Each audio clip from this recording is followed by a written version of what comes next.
اے نبی صلی اللہ علیہ وآلہ وسلم، ہم نے تم پر قرآن اس لیے نازل نہیں کیا کہ تم مشقت میں پڑ جاؤ، مگر ہر اس شخص کی نصیحت کے لیے نازل کیا ہے جو خوف رکھتا ہے۔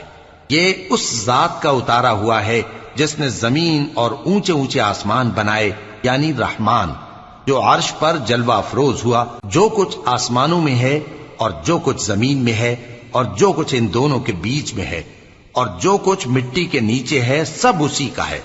اور اگر تم پکار کر بات کہو تو کیا ہے، وہ تو آہستہ کہی ہوئی اور نہایت پوشیدہ بات تک کو جانتا ہے۔ اللہ وہ معبود برحق ہے کہ اس کے سوا کوئی معبود نہیں ہے، اس کے سب نام اچھے ہیں۔ اور کیا تمہیں موسیٰ کے حال کی خبر ملی ہے؟